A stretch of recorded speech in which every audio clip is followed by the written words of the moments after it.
बताइए भाई कुछ इसके बारे में।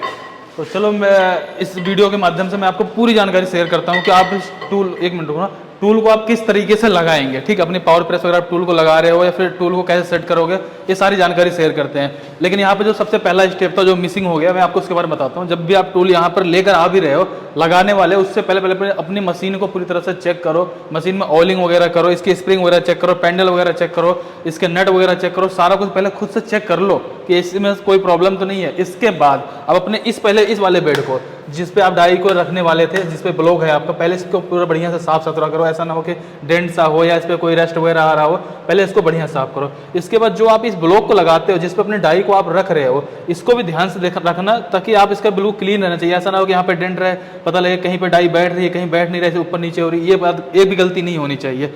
इसके बाद एक जरूरी काम ये भी होता है कि जब भी आप डाई को लगा रहे हो और जो ब्लॉक रख रहे हो, ब्लॉक को रखते समय इस बात का जरूर ध्यान रखना कि इसके अंदर आपका जो पंचिंग होनी है, और देखेंगे जो पंचिंग आपकी यहाँ पे होगी, स्क्रैप नीचे गिरेगा, उससे बाहर ब्लॉक होना चाहिए। ये बात ध्यान रखिएगा। बाहर ब्लॉक रहेगा ठीक रहेगा, नहीं क्या है कई बार गलती कर जाते हैं बंदे कि जहाँ पर यहाँ पे नीचे अगर आपका स्क्रैप गिरना है, उसके नीचे ब्लॉक आ गया। जब नीचे ब्लॉक आ गया है तो स्क्रैप धीरे धीरे करके ऐसे भरता जाएगा, उसके बाद आगे जा करके आपकी डाई में प्रॉब्लम आ जाएगी। तो इस चीज़ को देखते हुए करना है। लेकिन अब इसका मतलब ये तो नहीं हो गया ना कि आप इसको बिल्कुल ही बाहर कर दो, ऐसा भी नहीं करना, बिल्कुल बाहर नहीं करना है, बल्कि आपको उसको देख करके सिर्फ थोड़ी सी जगह छोड़ के इधर करना है, ताकि ऐसा ना हो जैसे मान लीजिए लंबी डाई लगा दी आपने और आपने सोचा ठीक है मैं ब्लॉक यहाँ रखता हूँ, ब्लॉक वहाँ रखता हूँ, जब बीच में लोड पड़ेगा तो बैंड होने का डर रहेगा। तो हमारा मेन मकसद ये रहेगा जो हमारा स्क्रैप गिरेगा उससे करीब 1 इंच की जगह हम बाहर करके इस ब्लॉक को लगा सकते हैं। ये सारा कुछ देख लिया, इसके बाद अपने सैंक वगैरह बढ़िया से टाइट कर लेंगे, फिर जाकर के आप इसको ट्रायल करने के बारे में सोचेंगे, फिर अपनी डाई को लगाएंगे। चलिए फिलहाल हम हमको डाई को लगा करके ट्रायल करके पूरा दिखाते हैं किस तरीके से चाल वगैरह सब कुछ सेट कर रहे हैं यहाँ पे।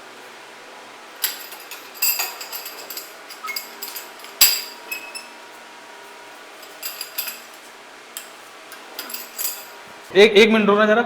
अब देखो कुछ जानकारी हम उस्ताद जी से भी लेते हैं। अब मुझे सबसे पहले और अपनी तरफ से बताइए, चलो ठीक जितनी मेरे पास जानकारी तो मैंने शेयर किया, अब अपनी तरफ से बताइए और क्या क्या बातों का ध्यान रखना होता है। डाई लगाने से पहले कैम को नीचे करनी पड़ती है, पूरी कैम मतलब ये जो कैम है ना पूरी नीचे करनी पड़ती है। कैम को पूरी तरह नीचे करना नीचे करके फिर डाई लगाओ, फिर डाई लगानी है ताकि तो फिर उठे तो मतलब उसका साइज पता चल जाता है। ऐसा नहीं कि कैम ऊपर रहे और आपने डाई लगा दिया तो एकदम डाइड हो जाएगा, एक्सीडेंट मार जाएगी। अच्छा, कहने मतलब है कि आप पहले कैम को ऊपर करके फिर यहाँ देख लो जगह कितनी है, जगह कितनी उसके हिसाब से आप अपने ब्लॉक वगैरह भी एडजस्ट कर सकते हो। ब्लॉक की हाइट कम लेनी है, ज़्यादा लेनी है, इसके बाद जाकर के हम डाई को लगाएंगे।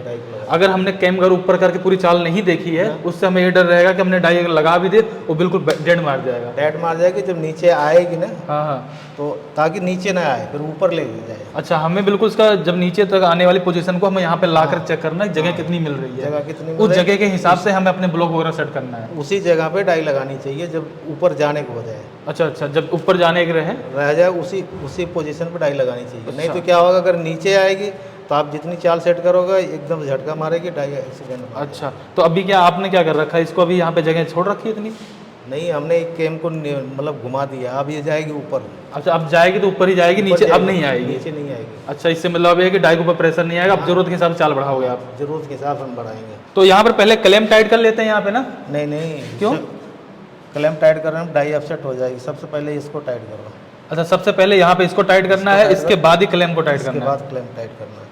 अच्छा, अगर ऐसा हो गया, मान लीजिए हमने पहले इसको टाइट कर दिया, इसके बाद यहाँ टाइट, फिर दिक्कत क्या आएगी? दिक्कत ये आ जाएगी, ये डाई यहाँ से क्लैंप हो जाएगी, ये इधर लेके भाग जाएगी, डाई अनइवन हो जाएगी, एक्सीडेंट हो जाएगा। अच्छा, सही बात है। ये है कि मास्टर हमारा ये रहेगा, ये मास्टर जब हम इसको पूरी तरह टाइट कर देंगे अपनी जगह ले लेगा। अपनी जगह ले लेगा जब इसको टाइट करेंगे। अच्छा, जगह ले लेगा, उसके बाद जाकर हमें यहाँ पे क्लेम करना चाहिए। अगर हम पहले क्लेम कर लेंगे तो अपनी जगह पे जाने ही नहीं देगा, तो ये मतलब यहाँ पे एक टाइट हो गया, ये इसको दबाएगा अलग से, अनबैलेंस हो गया या फिर अलाइनमेंट सही नहीं रहेगी।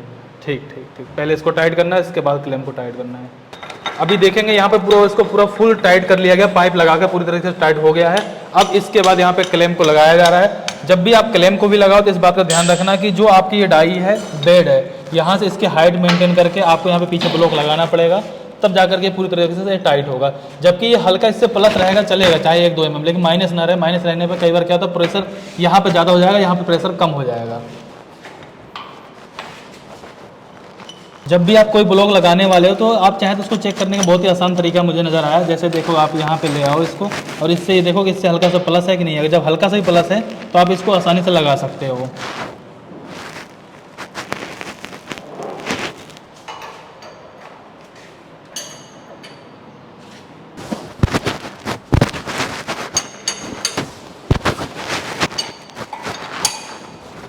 टूल रूम फैमिली जैसे ही आप इसको पूरा तरह से टाइट कर लेंगे, ये क्लेम आपका टाइट हो जाएगा, फिर मशीन को आप ऊपर की तरफ उठा लेंगे, उसके बाद ही चालू करेंगे, ताकि ऐसा ना हो कि मशीन बिल्कुल डेड होकर ही उठे। ऊपर करने के बाद फिर आप इसको धीरे धीरे चाल बढ़ाए जाएंगे जब तक आपका पीस कट ना जाए।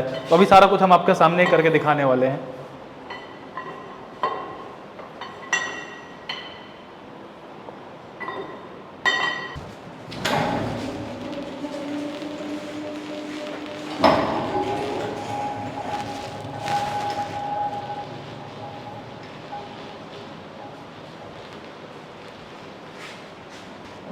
इसके बाद पहले आपको धीरे धीरे हाथ से ही घुमा के देख लेना होता है कि ये डाई मतलब सही चल रही है या कोई दिक्कत है, क्योंकि आप जैसे ही स्टार्ट कर देंगे तो आपको पता नहीं चल पाएगा कि आपकी अलाइनमेंट हो गई या सारा कुछ सही हुआ है कि नहीं हुआ।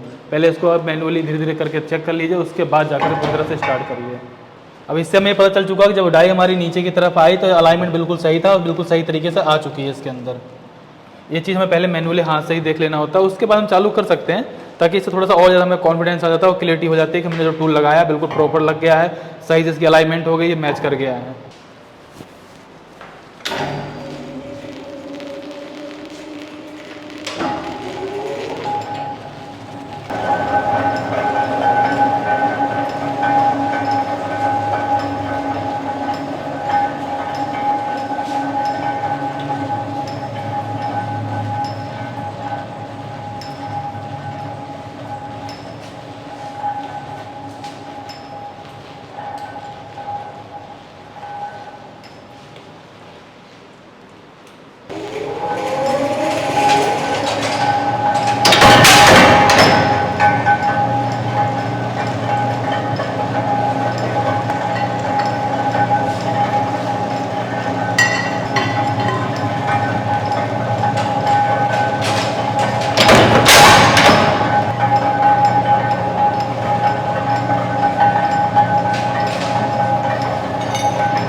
अब दोस्तों आप लोग ये सोच रहे हो यार हमने इसको क्यों काटा, क्यों? देखिए हमें यहाँ जो यहाँ पे टूल है ट्रायल करना है, तो इसके लिए जो पीस है हमारे पास वो बहुत ही कम है, तो यानी कि 1-2 पीस है, हम उसको खराब नहीं कर सकते हैं चाल सेटिंग करने के चक्कर में, इसलिए हमने इसको यहाँ पर ट्रायल करके देख लिया। लेकिन यहाँ पर भी इस बात को आपको ध्यान में रखना है कि जो हमने सीट हमें जो काटना है वो सिर्फ मात्र यहाँ पे 0.8 की काटना है और करीब 0.23 तो ये होगा ही होगा, इसलिए हमने इसे चेक कर लिया। लेकिन आप ऐसा मत कर देना कहीं पता लगे कि 10 mm की सीट काटनी हो, अगर इसको काटोगे तो बैंड सा हो जाएगा, कटेगा नहीं।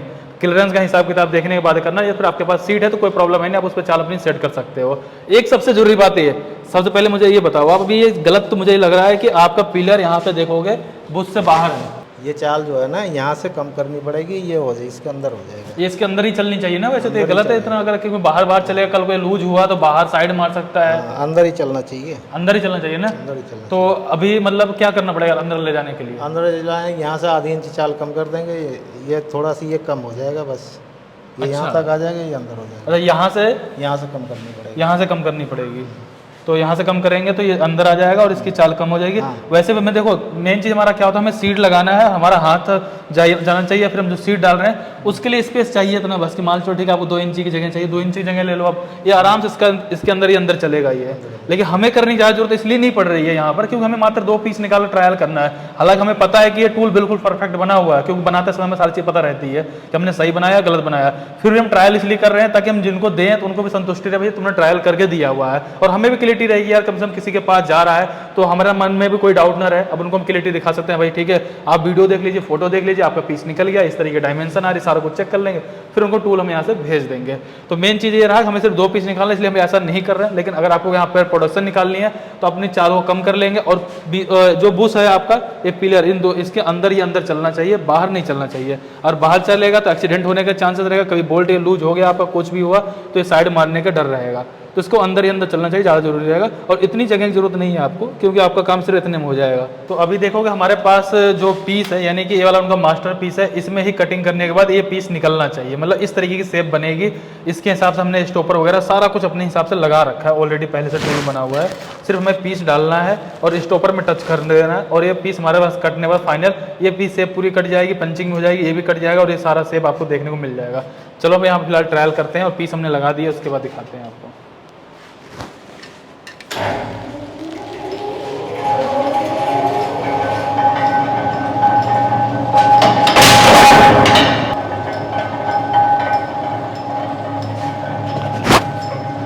तो दोस्तों जो पीस था हमारा एक बार में ही कट चुका है। यहाँ पे देखो पूरा फाइनल पीस जैसा कटना चाहिए था, जैसे हमें रिक्वायरमेंट थी वैसा हमारा पीस यहाँ पे कट चुका है। अब देखो यहाँ पे जो हमने यहाँ पे जो एमरी पेपर का यूज किया था, उसका प्लस पॉइंट हमें यही निकल गया कि हमने एक बार में ही इसको सेट कर लिया। अगर हम इसको ऐसा नहीं करते तो होता क्या कि अगर हम इस पीस को लगाते तो हमें बार बार चाल बढ़ा करके उसको वहां तक सेट करना पड़ता। उस केस में ऐसा भी हो सकता शायद वो पीस थोड़ा बहुत अगर हिल जाता, हमारे पास स्टॉक में सिर्फ 2 ही पीस था ट्रायल करने के लिए, इसलिए हमने इस एमरी पेपर का मदद लिया। इस एमरी पेपर का मेन मकसद हमारा जो था बस यही था ताकि हम एक वन टाइम में सेटिंग करने के बाद पीस को निकाल सकें। फिलहाल पीस एक बार बाहर निकाल लेते हैं, देखते हैं कैसा पीस आया हुआ है। दोस्तों आप देख सकते हैं जो हमारा फाइनल पीस यहाँ से निकल कर आया हुआ है, वो पीस आपका कुछ इस तरीके का है, जैसा कि आप यहाँ पे देख पा रहे हैं। और जो मेरे पास रिक्वायरमेंट थी, हालांकि ये फ्रेश पीस था, तो यहाँ पर देखेंगे जो पीस ऐसा एक्चुअल में ऐसा बनना चाहिए था, और देखेंगे अब ऐसा बनकर आ चुका है। अगर मैं इसको यहाँ पे ऐसा रखता हूँ तो यहाँ पर आप देखेंगे ये बिल्कुल प्रॉपर इस तरीके से ये मैचिंग कर जाएगा। ये अगर हम इसको यहाँ पे देखें ना, ऐसे बिल्कुल मैच करके देखेंगे तो ये चीज़ यहाँ पे बिल्कुल इस तरीके से मैच हो जाएगी आपकी। ये पीस इस तरीके से आपको कुछ बन चुका है। जहाँ पर आप देखेंगे ये भी शेप कट गई, और यहाँ से ये भी कटिंग हो गई, ये भी कटिंग हो गई, ये भी कटिंग हो गई, और ये भी कटिंग हो गई, और यहाँ तक कि ये भी कटिंग हो चुकी है। और एक सबसे ज़रूरी बात ये है कि जो आपने टूल बनाया हुआ है उसके लिए एक सबसे इंपॉर्टेंट पॉइंट ये होता है कि भाई आपका जो टूल बना दिया आपने, उसमें बर तो नहीं आ रही है, क्लियरेंस सही है कि नहीं है, बराबर है, जहाँ पर सब आ रही है कि नहीं आ रही है, सब ज़्यादा जरूरी है। डायमेंशन तो एक अलग मैटर, ठीक है, हम डायमेंशन भी चेक करेंगे। आप यहाँ पे देखेंगे बर के कहीं पर भी नामो निशान नहीं है। आप चाहे जैसे इधर से देख लीजिए, चाहे इधर देखिए, यहाँ बिल्कुल साफ दिखाओ यार, जितना हो सकता है उतनी क्लियरिटी में दिखाओ। बिल्कुल कहीं पर अगर आप बर दिख जाए, देखो बर कहीं दिख जाए या यहाँ बर दिख जाए, ऐसा हो सकता है, शायद हो सकता है यहाँ पे कोना खराब हो रहा है, यहाँ कुछ खराब हो रहा हो, यहाँ पे कुछ खराब हो रहा हो, या यहाँ पे कहीं कुछ खराब हो रहा हो। बिल्कुल देखें, बिल्कुल एक्यूरेट आ रहा है, कहीं पर बर वर का कुछ भी प्रॉब्लम नहीं है। तो ये चीज़ें देखो बहुत ज़्यादा इंपॉर्टेंट होती है। ऐसा ना हो कि बर आ रही हो, साइड मार रहा हो, फिर आप उसके बाद डायमेंशन भी चेक करोगे, भाई डायमेंशन सही आ रही है नहीं आ रही है, जो भी कंपोनेंट है वो या कंपोनेंट अकॉर्डिंग बना रहे हो या आप ड्राइंग के अकॉर्डिंग बना रहे हो, तो दोनों चीज़ों के हिसाब से इसको परफेक्ट चेक जरूर करो। वो चेक करना एक अलग मैटर हो गया, लेकिन इससे क्लियरिटी ये हो चुकी है भाई हमने डाई भी सही बना रही है, डायमेंशन हमारी सही आ रही है, हमने जो कि ऑलरेडी अभी चेक भी कर लिया है फिलहाल में। और लेकिन जो बर वाली प्रॉब्लम थी, मतलब क्लियरेंस जिसको हम कहते हैं, क्लियरेंस सही है या नहीं है, एक्यूरेट है या नहीं है, तो वो चीज़ हमारी बिल्कुल यहाँ पे ओके की रिपोर्ट में है। फिलहाल हमने यहाँ पे और भी ज़्यादा एक्यूरेसी के लिए हमने ये वाला भी ट्रायल किया कि एक पूरे यहाँ पर एमरी पेपर को भी काट कर ट्रायल कर लिया जस्ट अभी थोड़ी देर पहले, इसको भी ट्रायल करके देख लिया। इसमें बिल्कुल क्लियरिटी सारा कुछ बिल्कुल एक्यूरेट, बिल्कुल फिनिश आ रहा है। इसमें भी ऐसा नहीं है कि चलो ठीक है अब बर आ रही है, जबकि ये उससे भी पतली सीट है। यानी देखें क्लियरेंस वगैरह जो टॉलरेंस था, क्लियरेंस था, वो सारा कुछ ओके की रिपोर्ट में है। तो फाइनली इस तरीके से आप अपने टूल को लगा सकते हो, ट्रायल कर सकते हो। अब आ जाते हैं थोड़ा सा एक मेन पॉइंट और इंक्लूड करते हैं कि हमारा मेन मकसद क्या था, टूल ट्रायल करना था, तो हमें किसी को भेजना है, उड़ीसा भेजना है, तो एक अलग मैटर है। लेकिन हम यहाँ पर सिर्फ आपको बताना चाह रहे थे कि भाई टूल लगाना कैसे है, हमने वो बता दिया। जैसे अगर आपको सेट हो गया भाई, सारे कुछ आपने सेट कर लिया, चाल वगैरह सब कुछ सेट कर लिया, जो मैंने आपको बताया इसको कम करके रखना है। सारा कुछ करने के बाद ध्यान रखिएगा आप इसको बिल्कुल पूरी तरह से इसको लॉक कर देंगे। अगर ये लॉक नहीं रहेगा तो इसमें दिक्कत रहेगी। इसको आप पूरी तरह से इसको लॉक करेंगे, यहाँ से आप इसको पूरी तरह से टाइट करेंगे, सारा को दोबारा से चेक कर लेंगे। जब आपका पीस बिल्कुल फाइनल हो जाएगा तब जाकर के आप यहाँ से प्रोडक्शन को चालू कर सकते हैं। तो इतना इस तरीके से आपको टूल लगाना है, इस तरीके से चालू करके चलाना है। अगर आपका सवाल ये बनता है कि हमारे भाई अगर हमें कोई ओपन टूल कोई लगाना होगा बिना पिलर सेट वाला, तो उसकी अलाइनमेंट कैसे मिलाएंगे, उसको कैसे लगाएंगे, तो अभी हमने फिलहाल ओपन टूल कोई बनाया नहीं है। जैसे ही बनाएंगे तुरंत आपके साथ ये जानकारी शेयर करेंगे। फिलहाल इस वीडियो के लिए एक लाइक करना, चैनल को सब्सक्राइब करना। अभी तक इतनी जितनी चीज़ें हमने बताई है आपको, वहाँ पे कुछ भी समझ में नहीं आया हो तो दोबारा वीडियो को देखना, नहीं समझना तो कमेंट करना, उसके ऊपर मैं डिटेल में जानकारी शेयर करूँगा। और एक पॉइंट वाली बात बताना चाहूँगा मैं आप लोगों को, देखो यार हमारा जो यूट्यूब चैनल है, चैनल में एक डर हमेशा लगा रहता है कि पता नहीं किसी कारण बस मान लीजिए कल को कोई प्रॉब्लम आ जाए और चैनल में कोई प्रॉब्लम आ जाए, चैनल डिलीट हो जाए, तो एक बैकअप प्लान आपके पास हमेशा होना चाहिए, यानी बैकअप चैनल एक होना चाहिए। कल को मान लो अगर मेरे को आपसे कॉन्टैक्ट करना होगा, आपके पास कुछ रह ही नहीं जाएगा। हमने एक बैकअप चैनल बना लिया है जिसका लिंक मैंने डिस्क्रिप्शन में डाल दिया, उसको जाकर आप सब्सक्राइब करके रखो। सब्सक्राइब करके रखोगे, मैं डिजाइनिंग की सारी वीडियो वहीं पे डालूंगा, क्योंकि अभी भी काफी लोग कमेंट आया कि भाई डिजाइनिंग वाला चैनल आप अलग कर लो, तो हम वहाँ पर अपनी सारी वीडियो उस पर डालें। हमारे पास एक बैकअप चैनल रहेगा, फ्यूचर में कभी कोई प्रॉब्लम भी आए तो हम दूसरा वाला चैनल हमेशा एक्टिव रहेंगे। उस चैनल जैसे आप सब्सक्राइब करोगे जैसे उस पर 1000 सब्सक्राइबर हो जाएंगे उस पर डिजाइनिंग वाली वीडियो आना चालू हो जाएगी। फिलहाल प्रैक्टिकल के लिए हम सारी जानकारी यहाँ पे शेयर कर रहे हैं। दोनों चैनल को सब्सक्राइब करके रखो, इसको भी और जो डिस्क्रिप्शन मैंने लिंक दे दिया उसको भी। फिलहाल आज की वीडियो में बस इतना ही था। वीडियो अगर आपको पसंद है वीडियो को लाइक करिए, चैनल को सब्सक्राइब करिएगा। कोई डाउट हो प्लीज़ कमेंट करके जरूर बताइएगा।